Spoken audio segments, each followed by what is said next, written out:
Wedding Day Massacre is a 2021 splatterpunk and extreme horror novel by Aron Beauregard.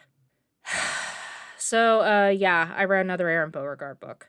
For those of you who just perked up and said, oh, another? Let me save you the search through my admittedly small catalog. I haven't done a video on my previous Aron Beauregard experiences since I've read them about a year and a half prior to starting this channel. I might reread them at some point and share my thoughts, but for the moment I can only give you my impression of them. Yeah, they really left an impression on me, especially Playground. Whew. I don't recall what possessed me to order Wedding Day Massacre. I read the slop first, then I think I ordered Playground instead of the slop next, and then there was like a gap of time where I had them in my possession, but I hadn't read them yet, and I feel like I may have ordered Wedding Day Massacre before I actually got to either of them, because I can't imagine I was in the mood for more extreme horror after finishing either of those books. Regardless of when, at some point, I acquired this book, and in the past few days, as of this recording, I abruptly remembered that I had it, and so I felt it would be a good opportunity to take a look at it. So, to the recap. We start off with three characters, Sebastian and Taylor, the soon-to-be married couple, and Dorian, their wedding planner. Sebastian has mostly left the wedding planning up to Taylor, given that she's an influencer and is guaranteed to have a vision for it, but he has made one request. Sebastian wants the wedding to be at the Biltmore Hotel, a place that he went to as a child that shut down after some mysterious accident. The hotel is still closed, incidentally, and so the attendants of the building, as well as the hotel staff, will be the only ones in the hotel during the wedding. Sebastian is characterized as mild, pleasant, and oblivious to the fact that Taylor is fucking multiple men behind his back and literally coming home with evidence of those affairs all over her.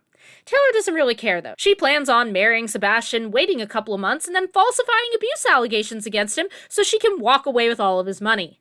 Charming. Absolutely charming. I'm sure she's gonna survive this book. The wedding day arrives, and for the first handful of chapters, we're introduced to a bunch of characters that I affectionately began thinking of as cannon fodder. We have Sebastian's family, consisting of his father, Xander, mother, Hannah, uncle, Ivan, aunt, Olga, and teenage cousin, Nina. Then there's Taylor's family, consisting of her father, Anthony, mother, Lisa, and brother, Christopher, who has developmental disabilities. Sebastian's co-workers, Lucas, who has been banging Taylor, Keith, Alyssa, and Sarah. Then we have Taylor's friends, Cindy and Paula. Taylor's fuck buddies, Brick and Luke, not to be confused with Lucas, who is, again, also banging Taylor, Quan and Rocky. Separate from the fuck buddies, but still definitely banging Taylor, is DJ Buttas, the wedding's DJ. And then there's Perry, a janitor. That's our cast of characters. 91% of these people will be dead by the end of the book, so don't get attached. As we rotate through the various characters' heads, one thing becomes very clear. Taylor is taking more pipe than a plumber at Home Depot, and Sebastian is weirdly unaware of this, out of the loop, completely oblivious, doesn't know a thing. Yeah, he definitely fucking knows. Shit gets real during the reception when Sebastian invites a demented little jester named Jinx up to perform some magic tricks, and one of those magic tricks involves pulling out an AK-47 and the trigger for a massive bomb out of his hat. Yeah, so long story short, mild-mannered Sebastian is actually a massive psychopath who, and I quote, wants to do for weddings what Columbine did for education. Oh, fuck. Motherfucker, what am I reading?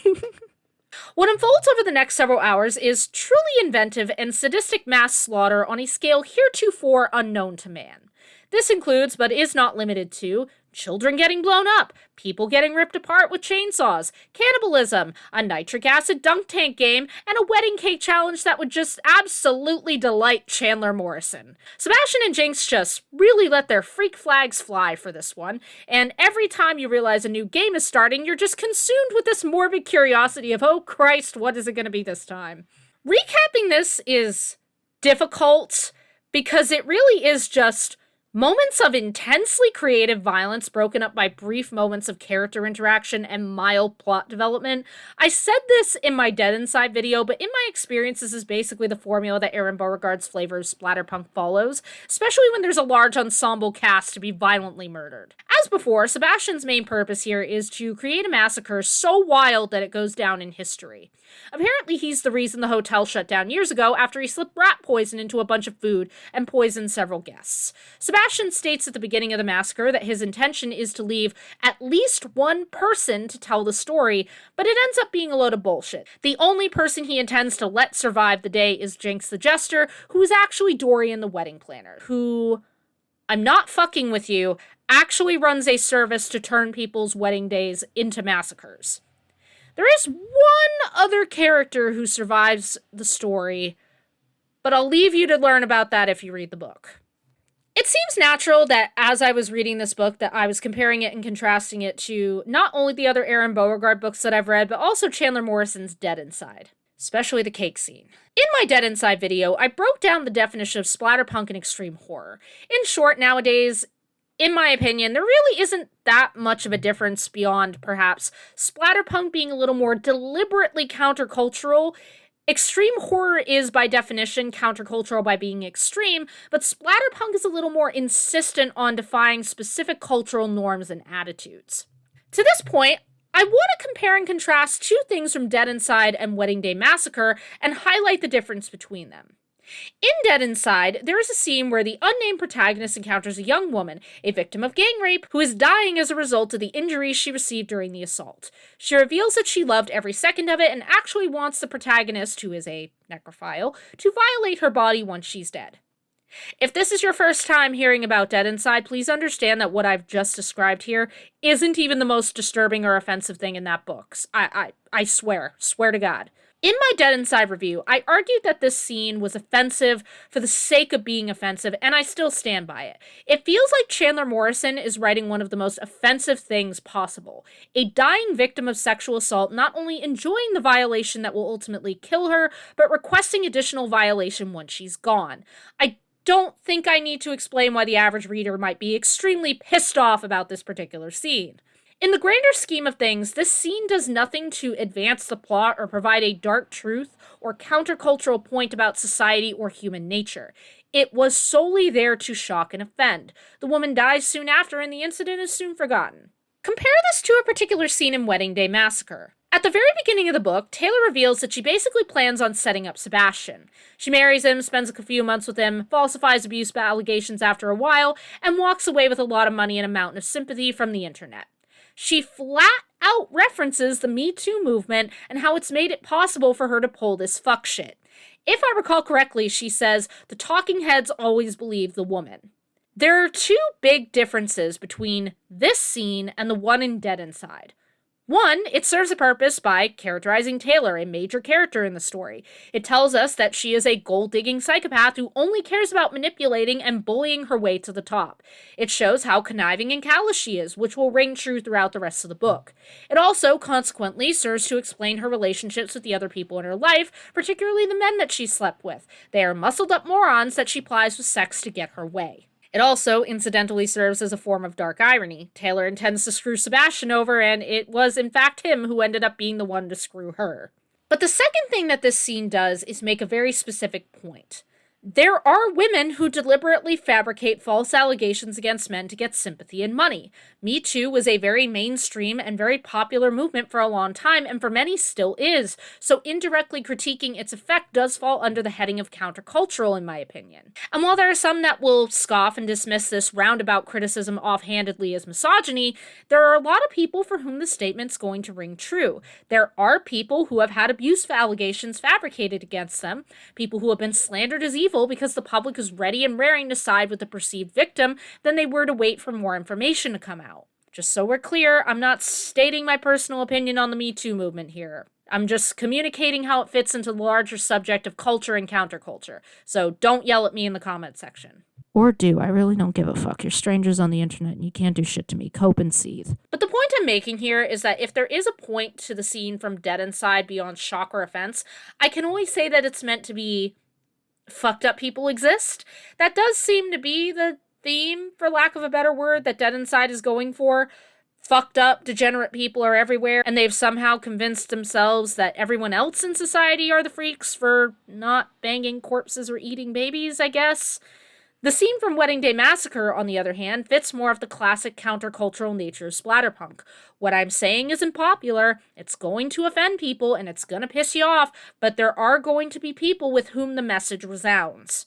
So yeah, in short, while Wedding Day Massacre did obviously have many instances of intense, gory violence, for the sake of intense, gory violence, and offensive topics and scenes for probably just the sake of being offensive, I did detect some actual countercultural themes in this book that I did not detect in Dead Inside. It wasn't as elegantly pulled off as Clive Barker's splatterpunk works, but it's there. I wasn't reading Beauregard's other books that closely, but again, I might reread them to see what else I can pick up on as far as actual countercultural stuff. Maybe. Oh, while we're on the subject of offensive things, triggering content warnings. This book does have one, but it's listed on the book's front matter. That's the page at the beginning where all the technical information is, like copyright, publisher name, Library of Congress information, etc. And the warning reads as this. Warning, this book contains scenes and subject matter disgusting and disturbing. Easily offended people are not the intended audience. I'm actually kind of bewildered. I mentioned in my review for The Coven that I'm not a fan of trigger or content warnings in adult books, but there's a certain comedy to the warning I've found here.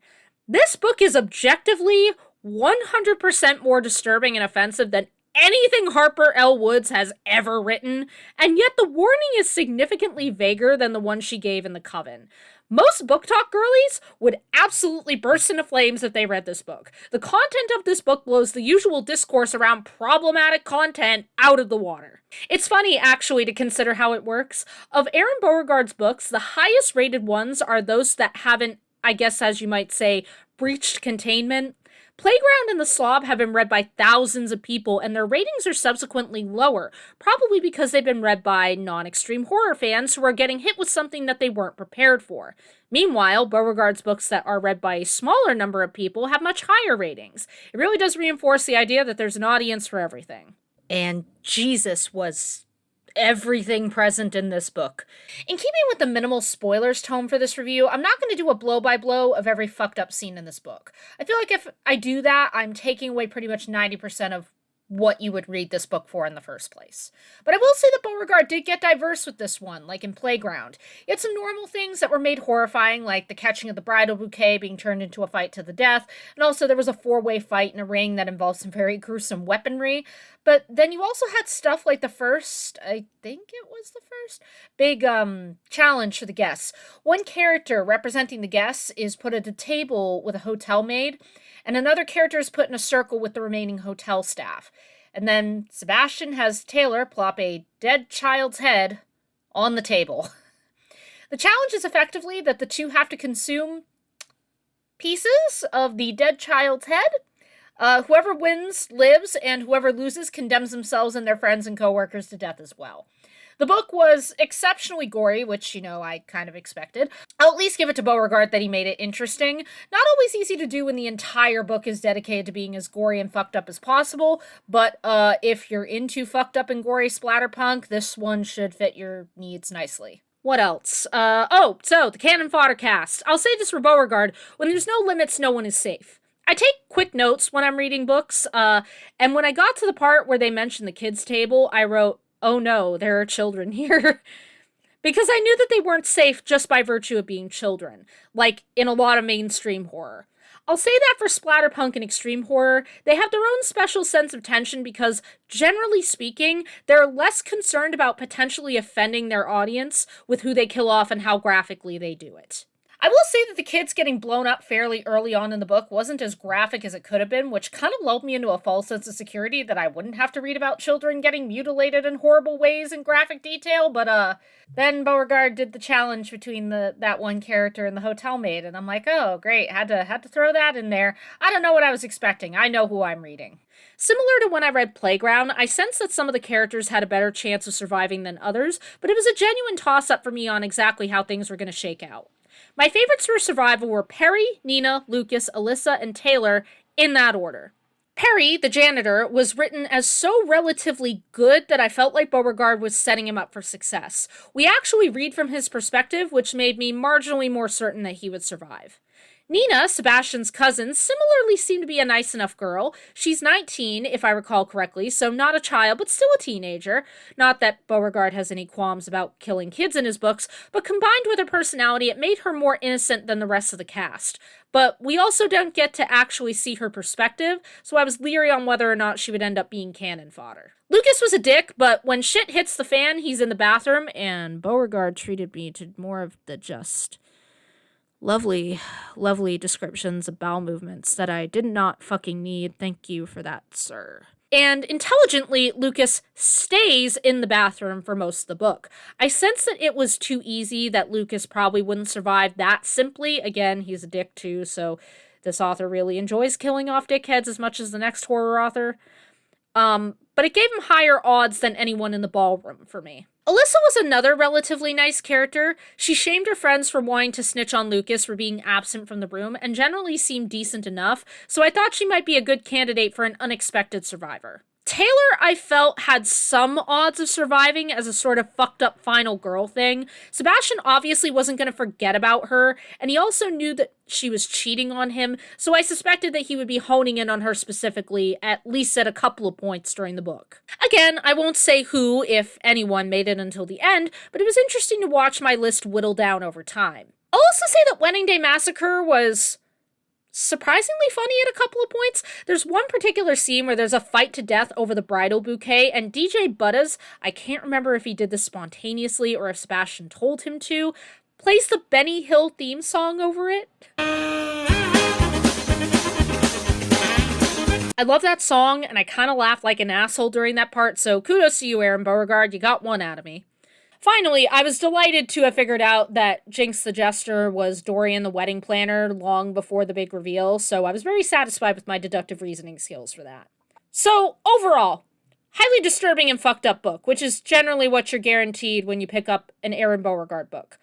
I'm torn on whether it was more or less traumatizing than Playground or The Slob, if only because of those, shall we say, Chandler Morrison-coded moments. It's splatterpunk. It's not my favorite subgenre, so I can't say that I loved it, but I did get some laughs out of it, and it was interesting enough to see the cast get cut down bit by bit to see who would survive. So, not the worst thing I've ever read, not my favorite thing either, but I think extreme horror fans will love it.